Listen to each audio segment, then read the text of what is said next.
Hey guys, this is K Parser PCs here, and today I got a quick video for you. This is the cheapest phone money can buy. Cheapest smartphone, better put, money can buy. Now, how much money do you think you would spend on the cheapest smartphone? $100? $75? Try 30.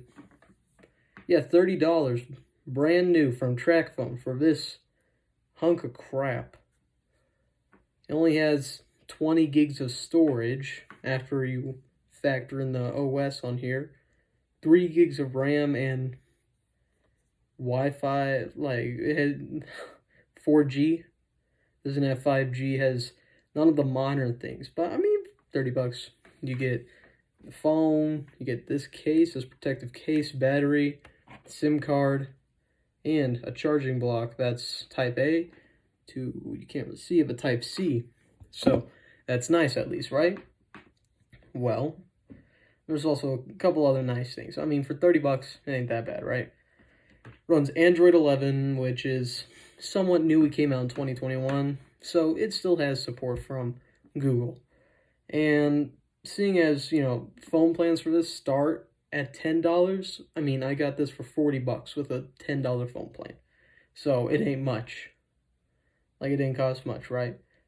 But, you know, it's got a couple nice things, though. For being $30, it's got a couple nice things. It got a 1080p camera on the back, along with Type-C charging, and a headphone jack, which is more than most phones give you now with the headphone jack. You normally just get a charging port, which is, I mean, at least nice that you get a headphone audio jack. Now, the picture quality on here is, well, it's an Android, so it's gonna be shit. And it kind of is. Like, that level of bad. And no, that's how it looked whenever I took the picture. It's that shitty. But $30, maybe it ain't that bad. But yeah. So this comes from a company called Blue. Now, Blue is well, that's a very good question. I have no fucking clue who they are until I hopped on eBay and just saw this next to the Nokia flip phones that were $20. So maybe you'll get a review on that soon. Kind of joking, kind of not. I don't know. But yeah. Like, this thing was $30, basically. That's the whole spiel. This thing was cheap as fuck. There's, like, I don't really know how to explain it. It's just cheap. Kind of throw it against the wall, see what happens. Now, there are a couple of nice things about it, though. Lionel already said that, but you can completely disassemble it. And I mean, completely. You can take out the battery, which is something you don't see on even modern Google phones and stuff like that.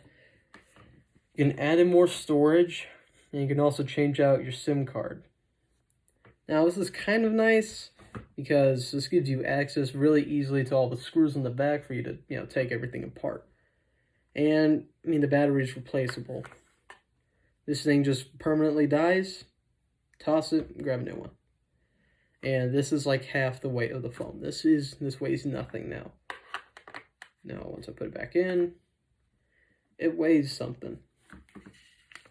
Now, I was going to do a setup video on this, but it was kind of annoying, the setup.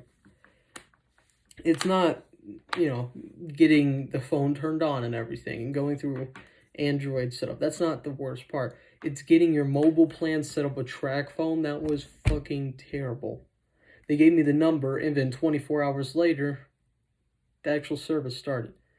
But whatever, it was $10, right? The service was $10. Now, to show you what the startup is after you take out the battery.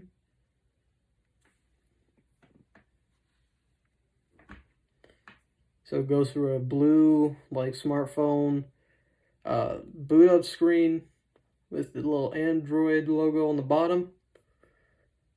And then after this, it does that for the TracFone logo.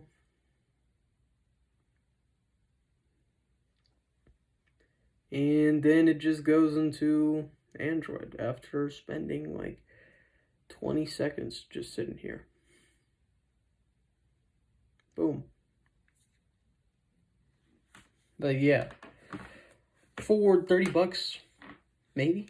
I mean, if you want a burner phone, this is probably your best bet. Seeing as you can enable like Wi-Fi calling and stuff like that, it won't be too bad. But yeah, hey, so the cheapest smartphone money can buy is it's kind of good. It's kind of a piece of crap. Camera's kind of crappy. Oh, and YouTube kind of runs like shit. Here. Let's hop on YouTube and see how fast it can scroll. This is probably the worst app on here.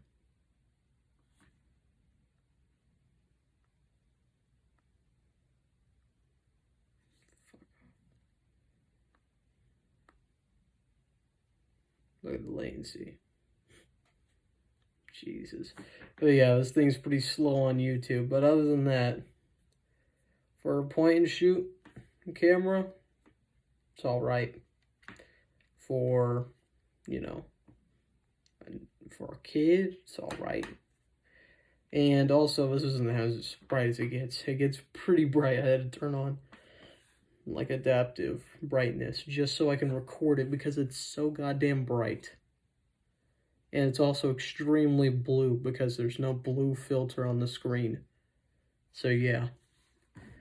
That's how they save some money. But anyways, thanks for watching this quick, crappy video for the BlueView 2. Anyways, this is K Parts for PCs, signing out.